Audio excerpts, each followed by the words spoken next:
Muskegon mayoral debates. These have been sponsored by MLive and by Muskegon Community College. And my name is David Takitaki. I will be one of your two moderators this evening. David Alexander from MLive will be the other moderator. And before we get started, I would like to bring up Peg West from MLive to say a few words and I'll kick off the event.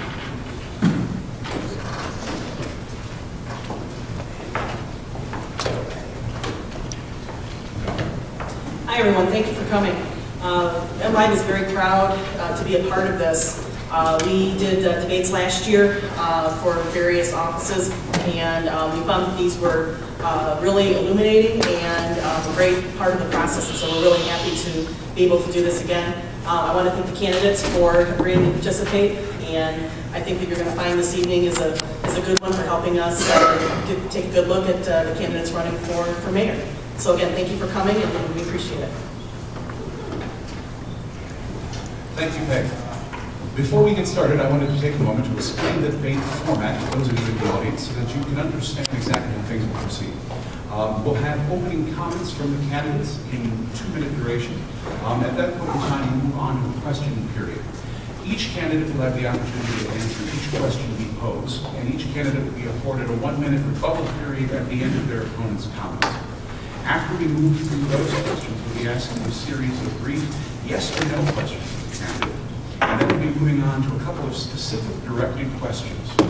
Many of these questions have come from MLive readers, from responses on Facebook, and from other solicited members of the community.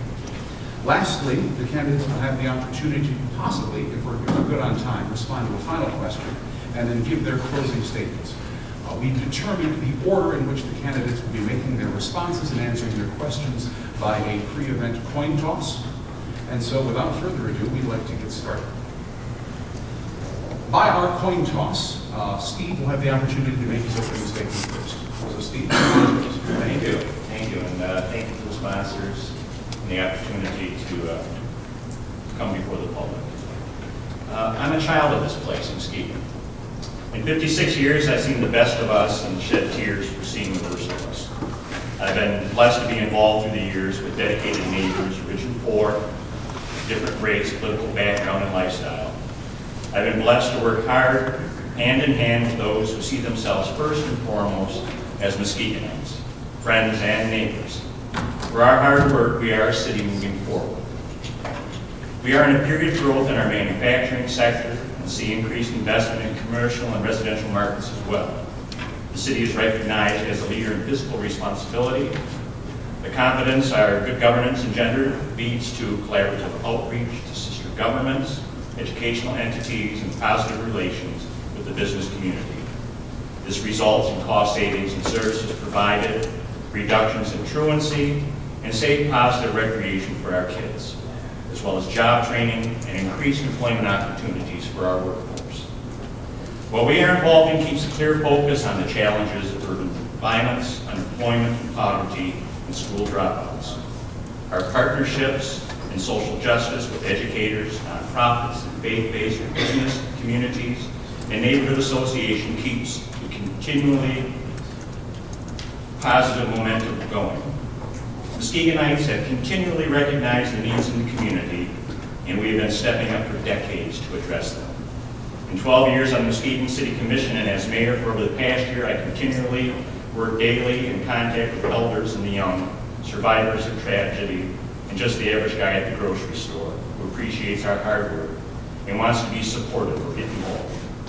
It is this sharing of time, talent, and treasure that will carry us to continued success regardless of the challenges, and I'm committed to lead on hand in hand with all people of good heart in recreating and continually making this a better community. Thank you. Thank you, Stephen. Aliade, your opening comments. Recently, the Chronicle did an article with our new city manager who invited leaders of the city to take a tour with him. Offering new eyes to our current environment, he pointed out the beauty and the eyesores of our city. What was not listed were some invisible sores that only strong leadership can address. The gangs, the violence, closing of school buildings, and other issues that demand a certain type of leadership quality. Addressing these issues requires someone who has the skills, energy, and full-time availability to press forward. The soils of our city are not part-time problems. They need full-time attention, the quantity of attention that I can give. When I submitted my person as a candidate, I was submitting my skills in conflict resolution, leadership development, and my theoretical thoughts that give life to a vision and a strong future for our city. I come before the city with a resolve for direct engagement with those who participate in ill-advised behavior.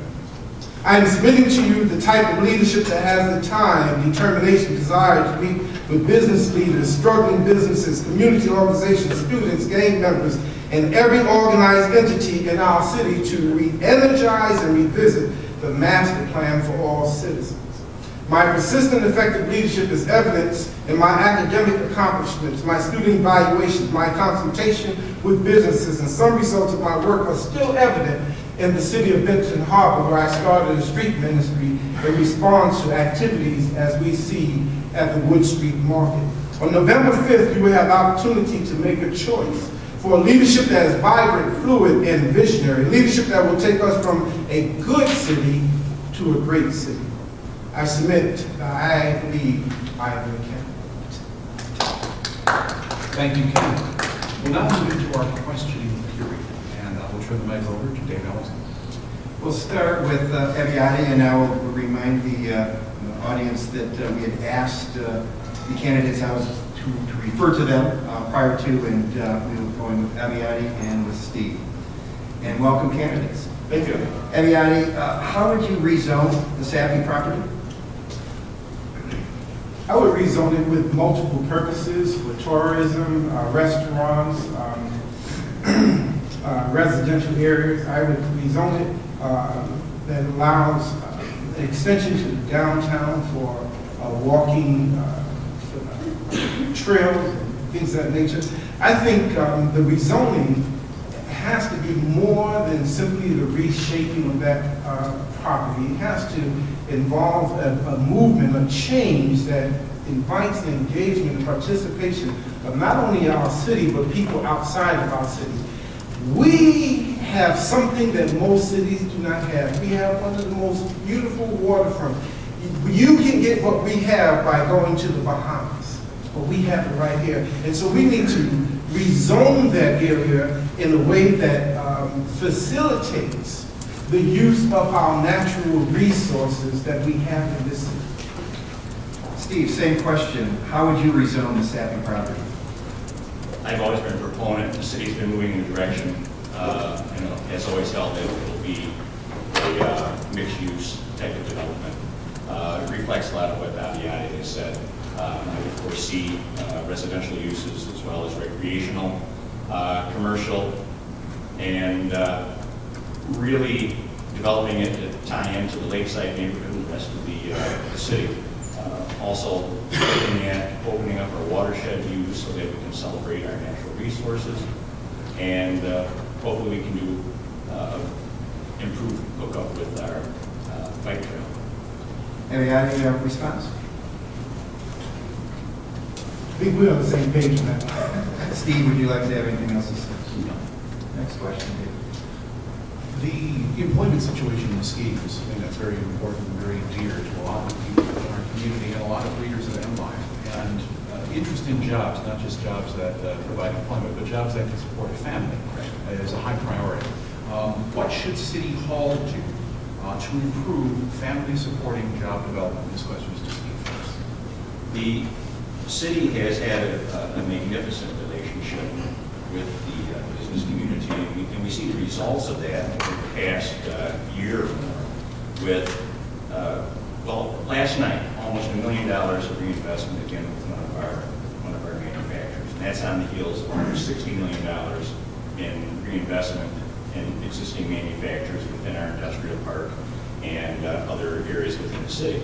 And that's going to result in 500 to 600 well-paying jobs that you support a family.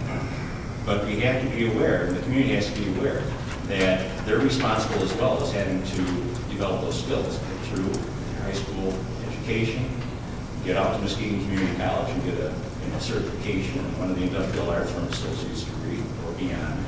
Because these jobs that are coming online provide an excellent wage, an excellent living. And we're going to see more of it. The gentleman from the firm that came for us last night is anticipating another $5 million, hopefully within the next year, for increase in his business, and over the next several years up to $20 million and 50 more jobs. So these are great watershed moments for us, especially when you look at people like ADAC Automotive, that in their second expansion, they're keeping 100 jobs here in Muskegon that potentially could went to Mexico. So jobs for American Muskegon and for their families. Thank you, sir. Aviani, the exact same question. What should City Hall do to improve family supporting job development? I think City Hall needs to be more engaging in the concept of smart zoning, which invites universities, neighborhood associations, and businesses to brainstorm together about the job market. You asked about jobs, so it's various things about the job market. So we're not patchworking the issue of employment. The schools are significant in terms of preparing students for the high-tech jobs, the long-term employments, for giving us the weather report of what to anticipate in the next 5 to 10 years, so that students can better prepare not only for the jobs, but well-paying jobs. And we need to participate in that. I think the city needs to agitate and encourage that, not only in the school system, but working with students and modeling by our participation in those avenues. Also, there are various programs where leaders from different municipalities around the United States get together and brainstorm matters like this. I think too often we limit our resources and our thinking capacity by only dealing within a silo environment as one municipality. So I think this concept needs to be engaged, not only in terms of smart zone, but the participation of others. What worked, what didn't work, and how do we infuse that in our environment to better prepare our students, our citizens, our community, by us taking leadership. We often separate government and education. I think they need to have an intimate relationship in terms of employment preparation. Thank you very much. Thank you, Aviati. Steve, any additional comments? Well, I can agree with Aviati, but I am happy to say that the city does have a great working relationship with the educational institutions. We participated in developing job training programs and some pilot programs, and we are very engaged within the region with an economic development participation with entities and governmental units in Kent County, which we're hoping will position us in our economic development and the development of our port facilities. Aviati, any final comments? We're on the same page. I think the only thing I would add is I would engage Windsor as well in this process. They're doing an excellent job of addressing these issues from a regional perspective. Thank you. Next question, again from an MLive reader, and obviously one on our minds and hearts in terms of urban violence and what we've seen in our city in past months and years. Aviati, if elected, how will you address urban violence, and how does redevelopment and safety of city neighborhoods fit into your plan? Ask that one more time, because you asked a two-part question. If you're elected, how will you address the issue of urban violence in Muskegon? And how does redevelopment and safety of city neighborhoods fit into your plan?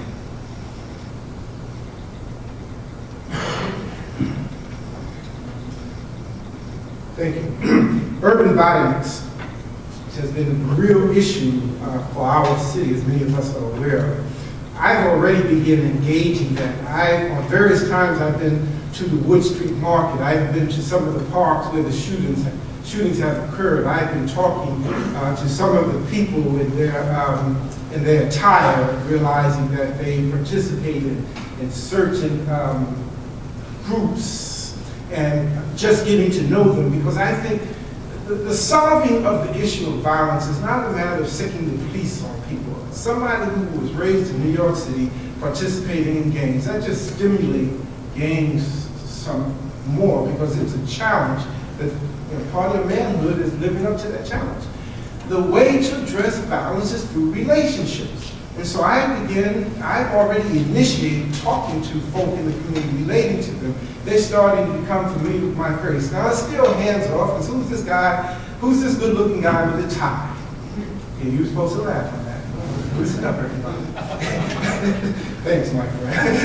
Who's this good looking guy with a tie? So I continue to engage that. Now, my hope is, as part of that engagement, is to eventually develop some inroads with people who engage in this ill-advised behavior. Now, in terms of, and I can go on and on, but she's about to hold that call. In terms of redevelopment of safety, one of the things I like to do, we have 14 neighborhood associations, I believe 13. About 15, okay, thank you. 15 neighborhood associations. What I like to do is break them down, the neighborhood associations, into block parties, where working with blocks to not only watch their neighborhood, but engage people who come into the neighborhood. It's back to relationships. Without relationships, we all run out. Same question for Steve. If you're elected, how will you address the urban violence issue? How does redevelopment and safety in our city neighborhoods fit into your plan? Well, I'm going to start with the last one, because I'm really a firm believer in the broken windows theory. If you have trashed up neighborhoods, you have a tendency to see breeding of undesirable or criminal behavior. We've lost some ground without a doubt during the downturn in our cutbacks at City Hall and code enforcement, and our ability to keep property owners accountable for the condition of the properties. But over the past several months, we've been looking at ways that we can beat back up our code enforcement, get back out to the neighborhoods, because I firmly believe that a lot of the negative behavior we see is correlated with the cutback in our presence in the neighborhoods, and making sure that these properties are taken care of, everything from weeds and tall grass to broken windows. We do a very good job. A lot of cities don't even have dangerous building ordinances. When we go in, we haul them down if we need to. We still get out to take care of private properties on a complaint basis in most areas. As far as the criminality itself, we'll continue to do the best job that we possibly can with good old-fashioned policing. But at the same time, we've been introducing a lot of new technologies with mapping and reporting. We have a lot of collaboration with other agencies, and especially our social justice agency, which is represented by law enforcement, the prosecutor's office, but most importantly, members of our faith community and other nonprofit organizations. And a big program run right out here is the Restorative Justice Program that helps family and troubled youth get handled back on their lives, and again, dealing with individuals and helping them. Aviati, your response? Yeah, I want to say agree, but I have a different perspective about social justice. Every city I've lived in that had urban violence had a social justice committee, and often it's a good committee. You have police, pastors, and different leaders meeting in a room, but meeting in a room is not addressing the problem. Until you go out there and deal with the young people or the gangs and whatever, you're just having a theoretical discussion. And so while I affirm those who are active in social justice, I'm not disagreeing, I affirm the activity, that, again, it cannot be void of that relationship. Steve, a response? Sure. I would respond that the members of our social justice committee are very active and are out on the streets, and things jump off. They get out, talking to people, head off the problems. And again, our prosecutors come from a community prosecutor philosophy.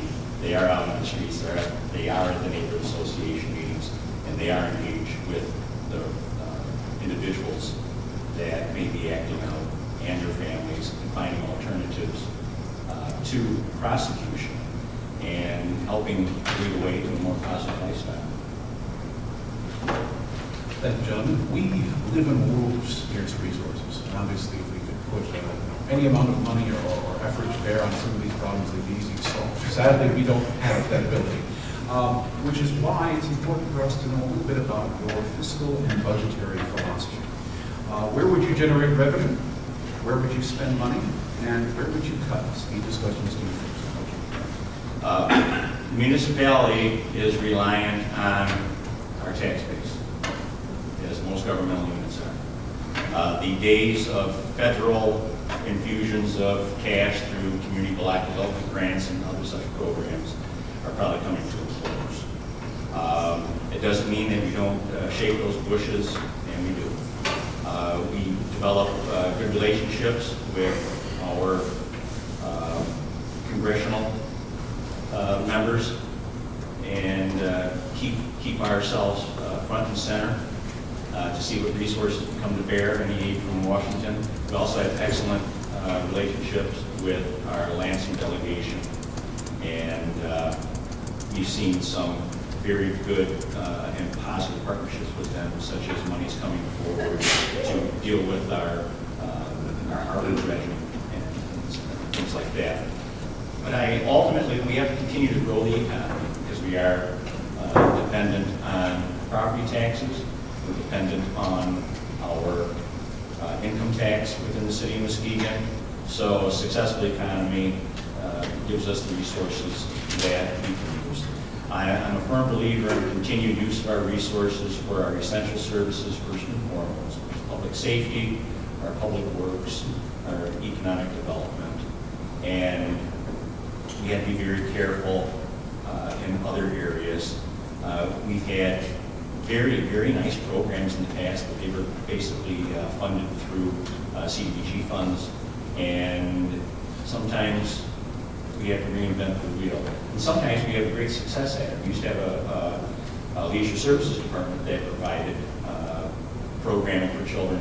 But even with a limited amount of money now, we have 15 partners, and I think we're doing a better job in reaching more children and youth in the city and providing recreational programming and safe environment. Thanks. So what is the Aviati budgetary philosophy? Where do you raise revenue? What do you cut? What do you prioritize?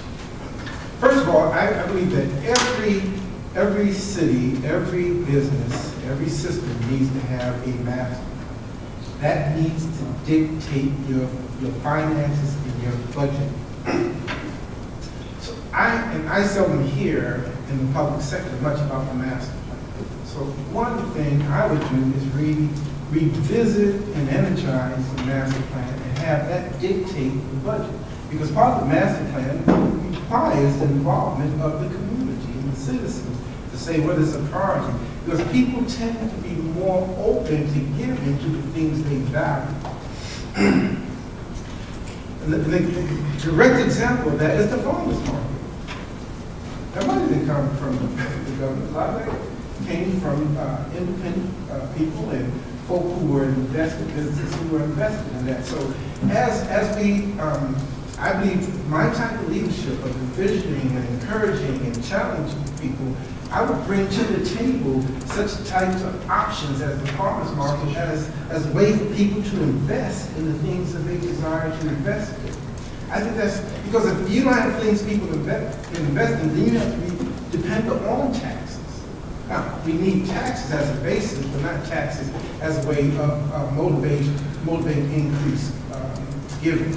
And so we need to focus on the things that people are desiring to do. The other thing is, back to the smart zone concept, work with the academic community to engage students through credit to write grants. There's a lot of different variables of getting finances out there, but we tend to think silo and don't tap into those other things.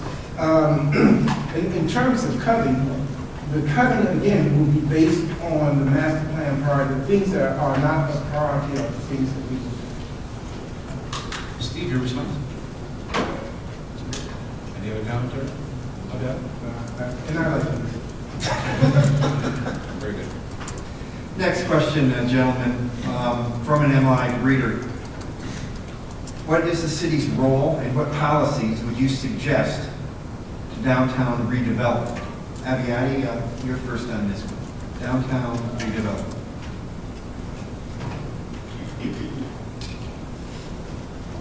I believe the city's role in downtown, let me be more specific, the mayor's role in downtown redevelopment is to work intimately with the Chamber of Commerce, work intimately with the businesses downtown that already exist to encourage them in the process of redevelopment of downtown. Part of that process has already been engaged with the farmers market. So I see the farmers market as a stimulus or impetus for encouraging new business and other business to participate in what we are doing downtown. I believe that downtown is, in any major city, downtown is the heart of the city, is the expression, is the personality of the city. And you cannot have a good personality without a good downtown. So I would focus on working not only with existing business, but new businesses as we play off the farmers market. In addition to that, I believe this is the mayor's role. It should be the mayor's role. Not only to work with these businesses and entities, but to resource other governments around the United States, again, for best practices towards the redevelopment of downtown. But let me say this before I close. While I am so gung-ho and I believe in the redevelopment and development of downtown, I don't want to do it at the exclusion of the neighborhoods.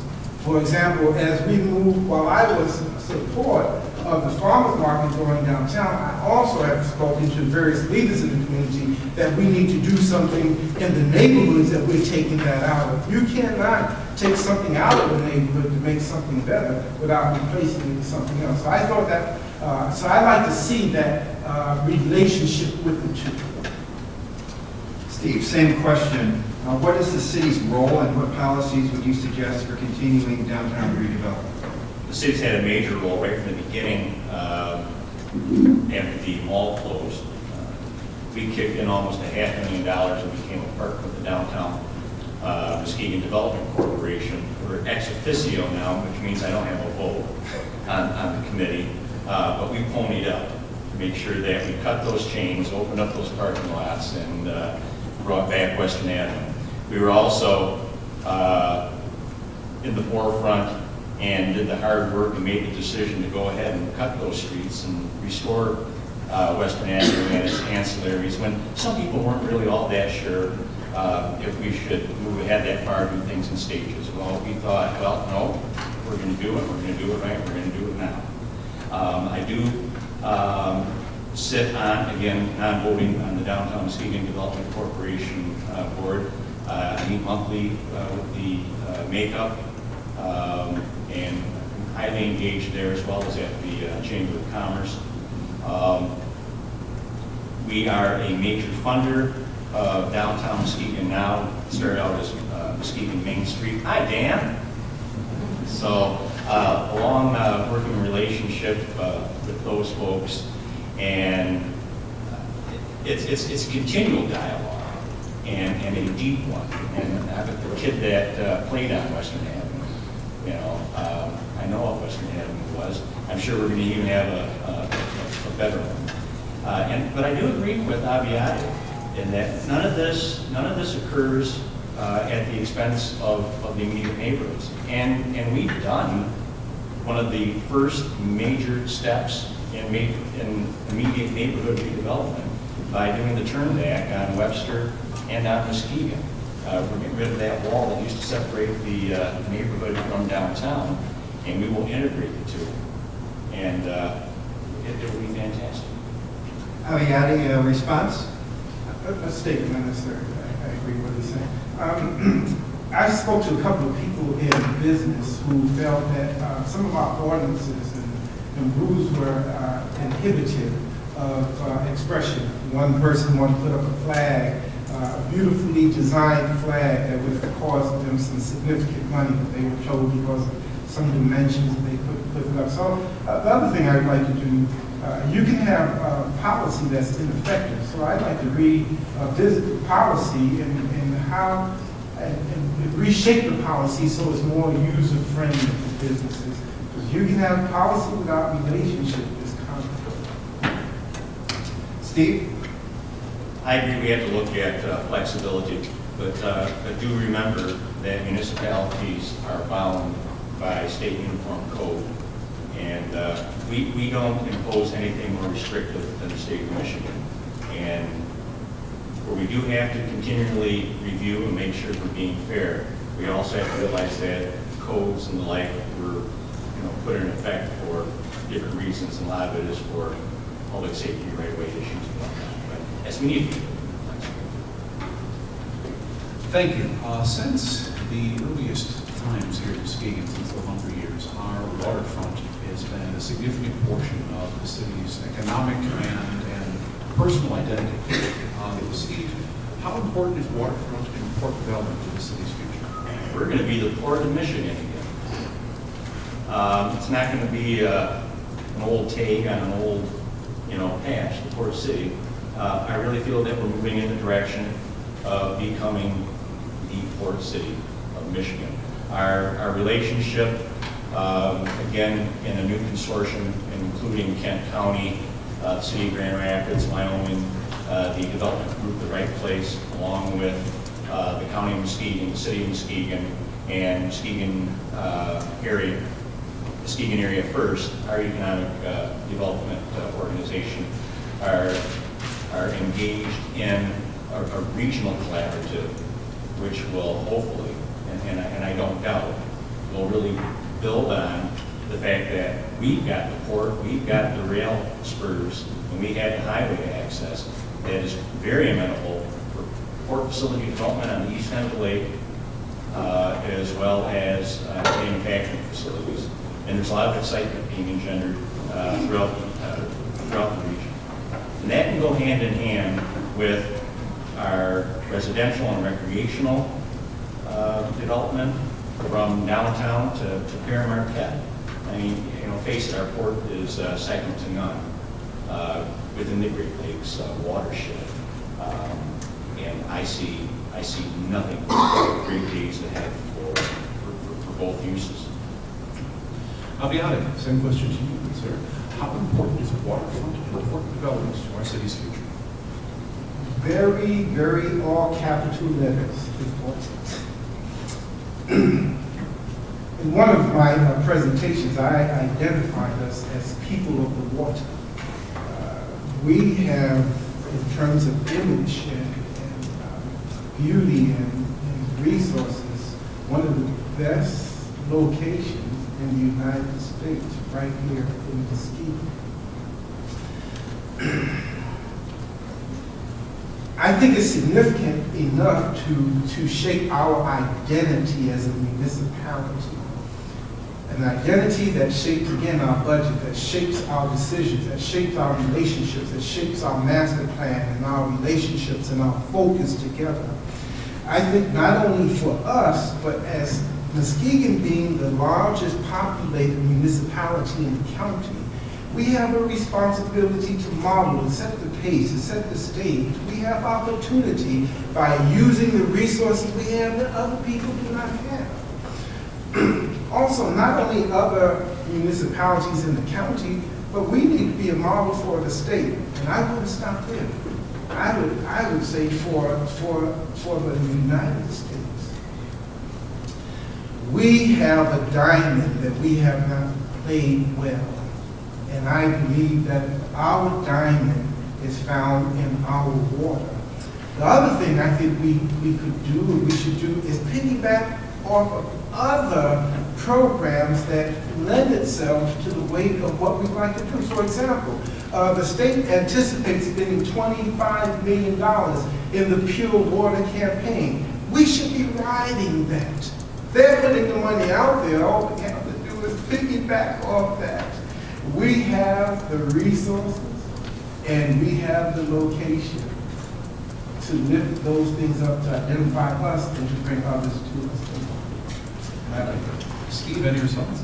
No, I agree with Aviati, and I am very happy that we have been piggybacking off the county with the Pure Michigan campaign, and that helps focus on us.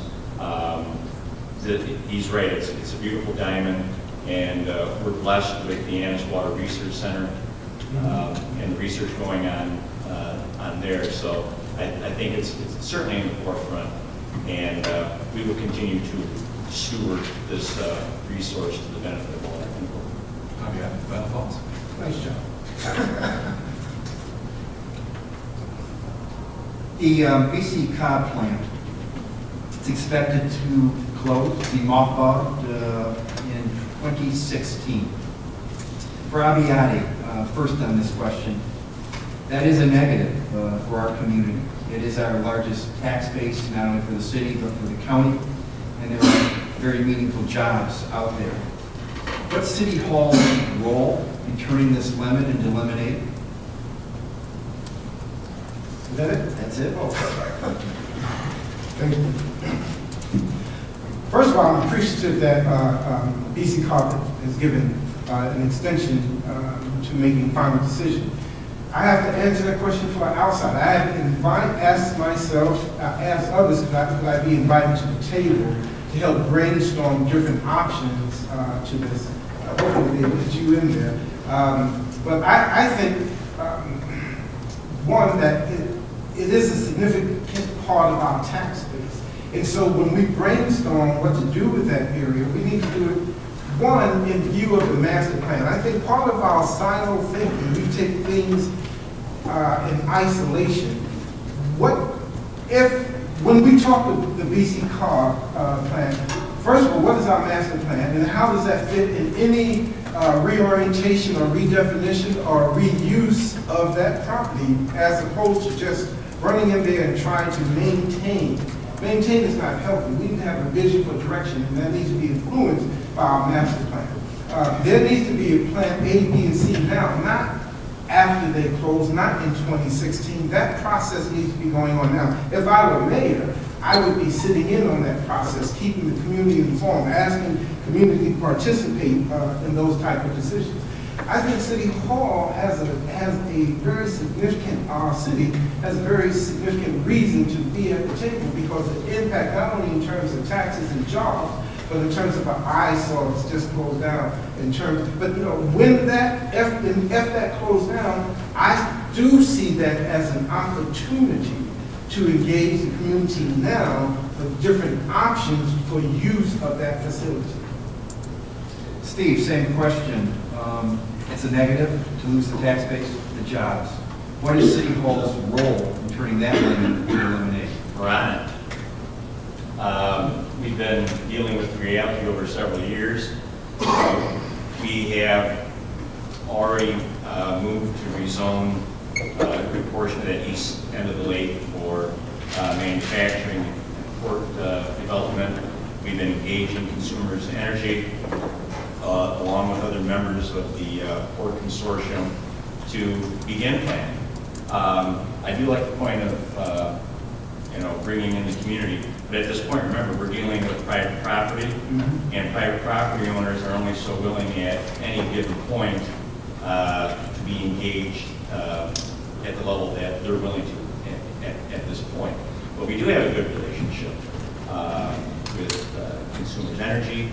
They've been very forthcoming through the years, and our administration and our planning department have certainly been doing a bang-up job with keeping those lines of communication going and planning for the future. But I think, at this juncture, I think part of the vision really would be they have a beautiful deep water port there, and it was recently redeveloped, tens of millions of dollars. So we have a ready-made slip there, and there's property there that could potentially be conducive to other uses. But we'll have to see how this plays out. Again, it's in private hands, It is private enterprise, but we are engaged and we are to continue. Response, Abiyati? I want to address the issue of rezoning. Again, I want to go back to the master plan. Whatever we do should involve the master plan, because the SAPI plan is not an isolated issue. It's the whole eastern part over there. Since you have the SAPI plan, you have the fisherman landing, you have birdland, and so all that would be encompassed in dealing with this issue from the perspective of a master plan. Now, the concept of rezoning, I think that's great. I fully support rezoning the east side of the lake for industrial use, and then the other side of the lake, SAPI plan, and other sides of the lake for rezoning for multi-purposes. So we need to look at the big picture, not just that in isolation. And I support the concept of rezoning. Steve, final?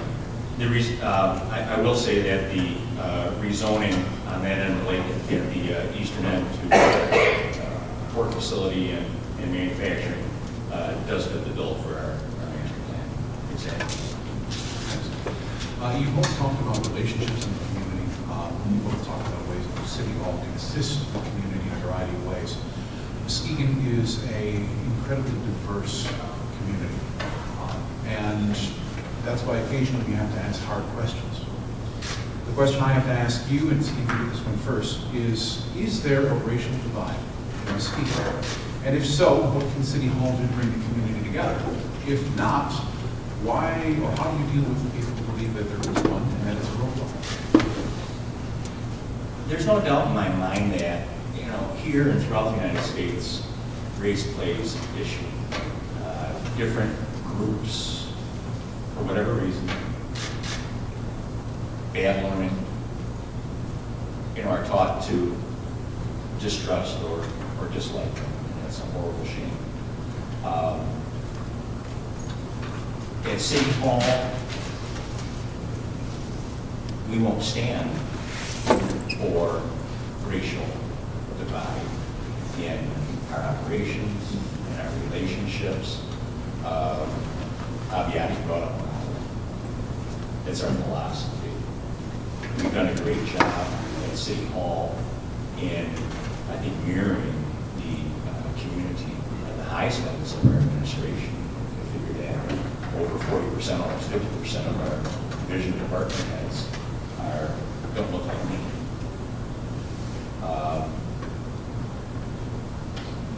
But even if there is, and again, and I'm sure there always will be some negative element of race.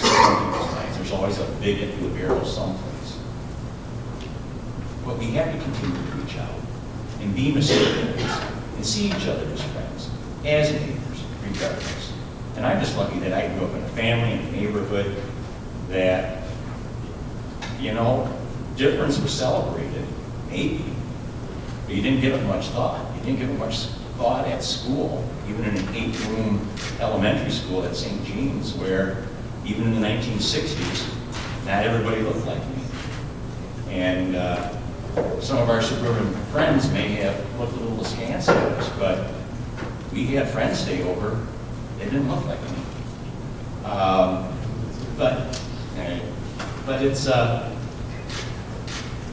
But we have to voice how unacceptable any semblance of racism and negativism is and live that way. Thank you, Steve. Abiyati, same question to you. Is there a racial divide in Muskegon? If so, what can City Hall do to bring the community together? And if not, how do you deal with people who think that it is an issue? I think there is a racial divide. There's evidence in the city of the Heights. In Muskegon, you look at the neighborhoods, they tend to be predominantly one race over the other race. So I think that's obvious. I remember one time sitting in a commission meeting and some business came forward looking for some type of tax break, and the question was asked by Commissioner Hood about their racial composition. They had 49 employees and only one was ethnic minority, and they went through. I thought that was a shame. I thought it was a shame. In a city that it's 30% ethnic minority, African American, to not, for business to come here and not have that sensitivity I think it's a crying shame. I also, I mean, I hate saying it, I've had a couple of European American folk who are supportive of me, were told by people in the community they can't vote, they're not voting for that ad. So it's out there. Now, I think the City Hall has a responsibility to model what is important to us. And racial, for me, racial inclusiveness is important. I'm in interracial marriage. I started organizations like BIF, Biracial, Interracial Family and Trend. I'd like to see some type of model that people come into the city recognize that this is a value for us. So if you come in here for tax abatement or looking for some help, we don't mind, but you need to understand these are values that we hold beginning at City Hall. I think City Hall is the heart of the city, and so we need to model it, and that's something that's very endearing, and it's a very important issue. Working with people of different races, different backgrounds, different faiths, different practices, bringing people together. I think that's the mark of excellence. Steve, your response? I think we really move towards that. And again, it's because you look at the makeup of our decision makers within our administration. You know, on the topic of the tax abatement, no, I understand it may not look good, 49-1, but we had last night we had an explanation that the company's gone through 500 applications and they could not find the qualified individuals of any race, because it's very, very hard. But when people do come before us for those tax abatements, be mindful, they must have an affirmative action plan, and they must work with our affirmative action department. So we write her on that, and nobody gets them. Yeah, just from personal experience, I remember when I received my bachelor's degree, I spent 6 months trying to find a job. I had friends who went to school with me, found jobs within 2 or 3 weeks, European American friends. There's a divide out there that we're not addressing. It's a real issue. And I always struggle when I hear folks say, well, I can't find any ethnic minorities. I went to college. My graduate studies was in Atlanta. It's called African American Mecca because there's 6 colleges, 5 colleges, 1 graduate school. And I'm wondering, if someone said that to me, let's go to Atlanta. We can resolve this issue. There are a lot of qualified people. I don't know where you look. Also, the qualifications a lot of times deals with personality. You have somebody very qualified, but the research and sociology shows that the more different people are to us, the harder it is to connect to them. So there are other factors included in this problem of finding ethnic minorities. Final question in this round. There's another round? There'll be a couple more rounds for you, sir. Aviati first on this question. When I first came to town in 1981, Marguerite Holcomb was providing leadership in the city. And ever since, there has been a woman on the city commission.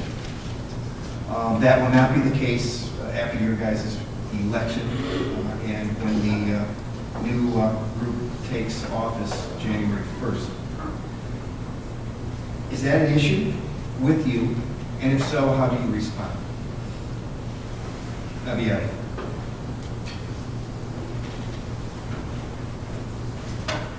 I'm pausing because that issue angers me.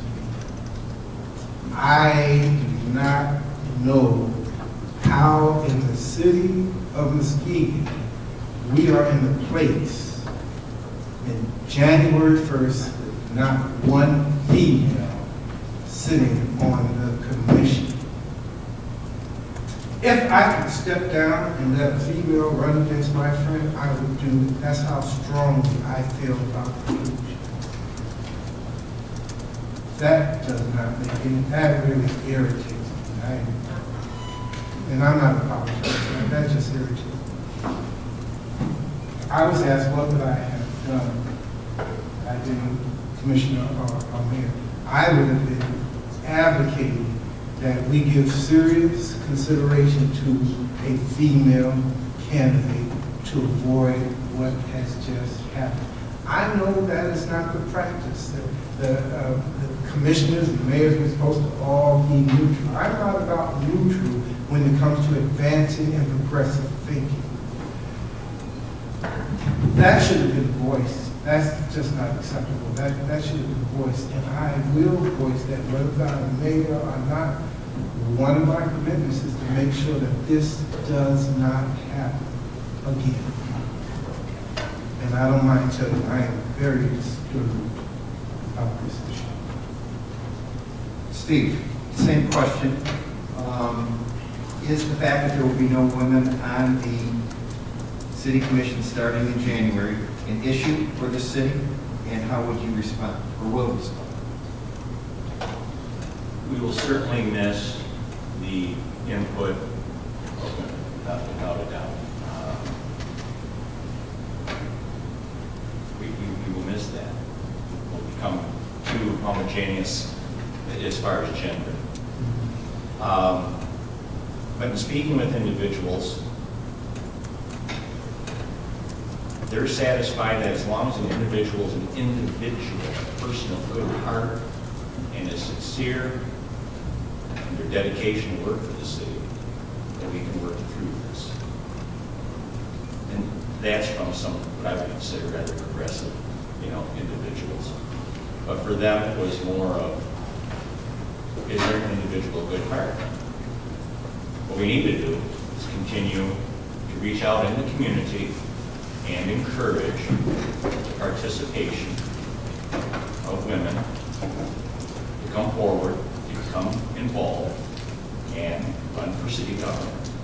We only had one woman candidate, and the voters spoke.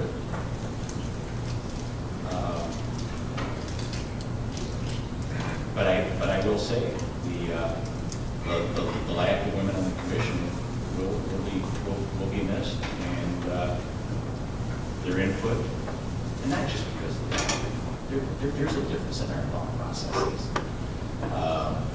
There's a difference in how each of us responds to our represented citizens and the needs of our community. But we just have to work hard at doing the job as best can and encourage that continued participation and get women to step up and take the risk. Abigail, your response? I'd just like to expand on my earlier comments. The significance of women participation is in the diversity of process, in the diversity of thinking, of the dynamics of approaching issues from different perspectives. That is lost. Now, what I would do if I were mayor to compensate that is, one of the things I'm considering is having a women's council, inviting women leaders in the community and the different organizations within the community to sit down and talk to make sure that their ideas are represented intimately as a result of engaging a relationship together. I would also prioritize assigning women to the various committees and commissions within the government to make sure that that voice is echoed well in the movement of our city. Steve, final word? Luckily, women are well represented in our different citizen boards and also within the city administration. So it's not a total loss. Here's the next round. We'll start with Steve on this. And these are simple yes/no questions. We're going to go through sort of a little lightning round here. So I'm going to ask the question. I'll ask three. David will ask three, and it's just a simple yes or no. And we'll start with Steve. Should we reform our zoning laws to increase urban farming? Oh, come on. That's not a yes or no, David. Yes, sir. I'm supporting him. Yes. Abiadi. Yes. Abiadi. From an MLive reader, are you open to the relocation of Fisherman's Landing for port development? Open to that process? I'm open to it. Steve? Yes. Steve, do you support commercial development of Pierre Marquette Park? Yes. Yes. David, back to me. Hold on a second, we showing tomorrow. Back to me. Abiade, do you support a downtown casino? Ouch. The voters had to, gentlemen, as you Oh, know, the voters had to say yes or no on that. Are we still in yes or no? on Yes, this? we are. Oh, okay. I have 2 minutes.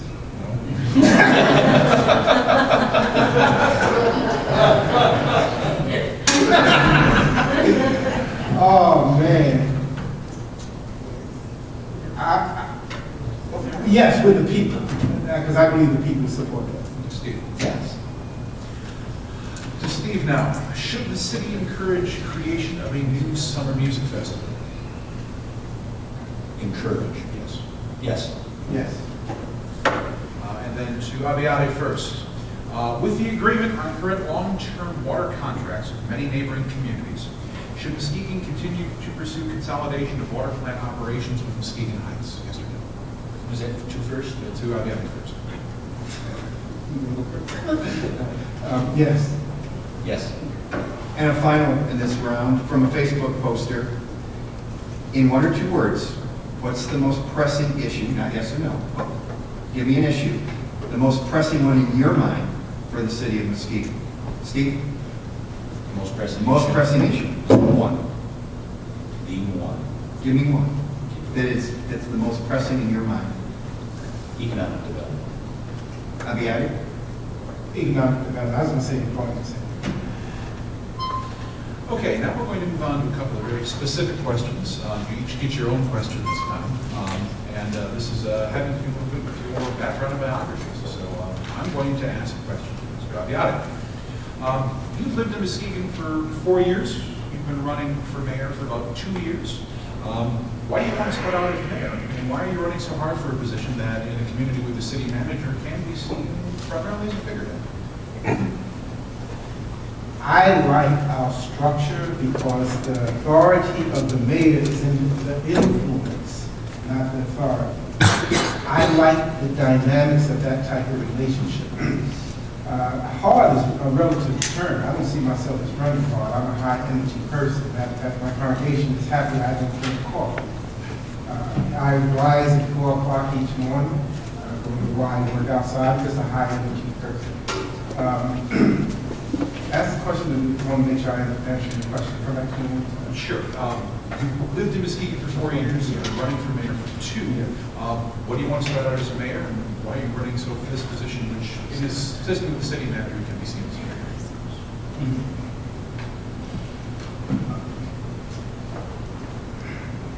Why am I running for position?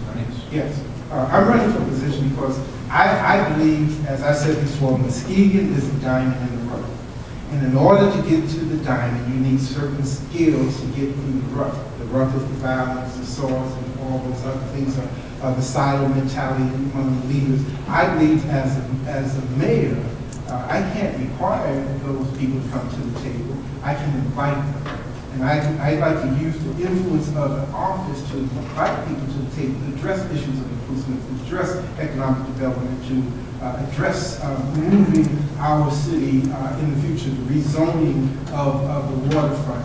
I believe that I not only have the vision to help engage what is already existing, but the time, personality, and the skills to help bring people to the table so that we may not only talk about things, you can talk about things and not produce.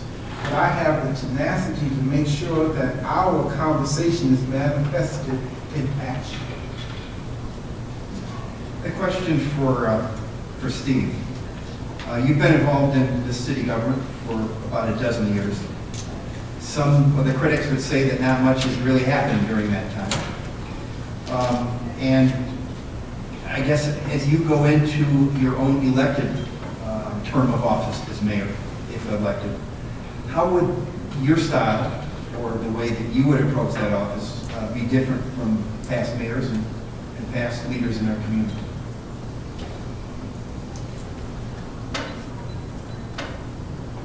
I may be seen as low-key, but I want to get it done.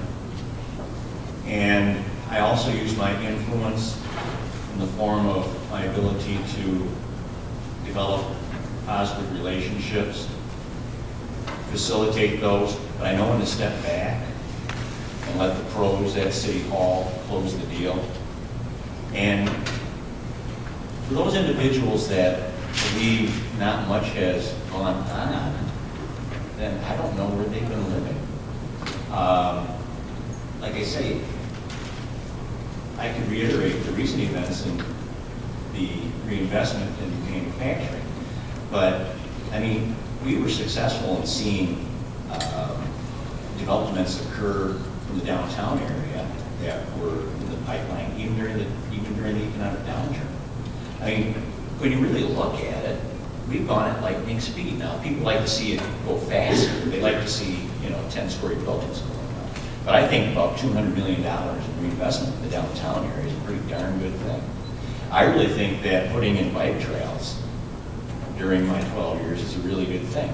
I think being able to take action and see commercial development at Perry Marquette is a really good thing.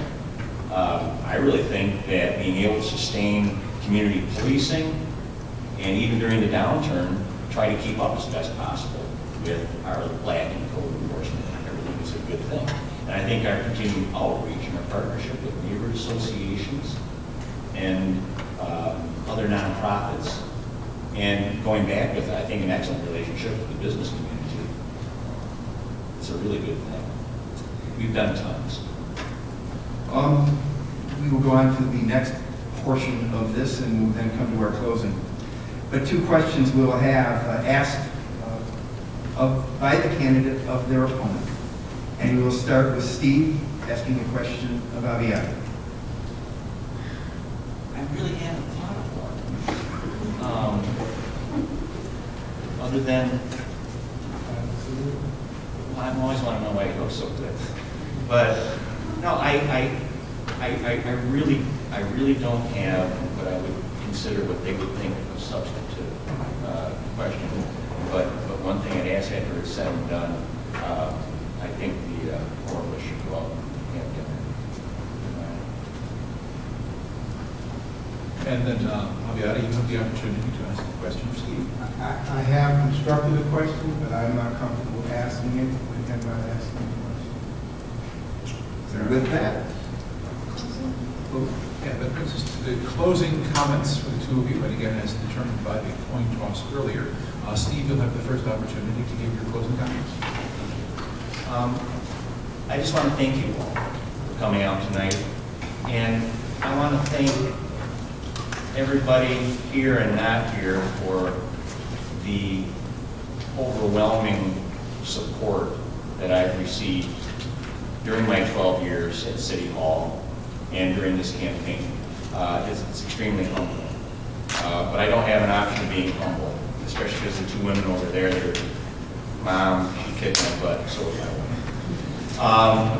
But thank you. And there's so many of you that I've worked with through the years on many good things, in different volunteer outreach in the community and the like. I'm grateful to be a partner and a neighbor with all of you. I really do. I love you all. Aviata, your closing comments. on November 5th, you will have the opportunity to make a decision between being on cruise or moving forward at fast speed. I think that you can make the obvious choice when you go into the poll. I'd just like to close with a thought. One of my friends asked me the other day, I was complimenting the new city manager, energetic, out there, visionary, and first, I had 1 minute. So my friend said, what kind of team did y'all make together? Will y'all be too much for the city? I said, no, it depends. If you want just a good team, and you go what you have. If you want a better team, you got to bring in some new energy there. Ooh, man. I said, with me and the city manager, I can guarantee you this place won't be the same in 4 years. They may want to say, hey, Steve, come back. And I drink coffee. Well, thank you, Steve. Thank you, Abiyah, for attending here tonight, for sharing some of your perspectives with the community. We'd like to thank all of you in attendance here this evening, and those of you who will be watching on MCC's TV 98. We'd like to thank Muskegon Community College and President Dan Nesbitt. We'd like to thank MLive, Peg Weiss, and Dave Alexander, and all the homes community for helping put this event together. Muskegon's voters will have a choice on November 5th as to which one of these two gentlemen will be sitting in the mayoral office for the next several years. We appreciate all of your participation in the democratic process. We encourage all of you to vote on November 5th. And thank you again for attending or watching this 2013 Muskegon mayoral debate.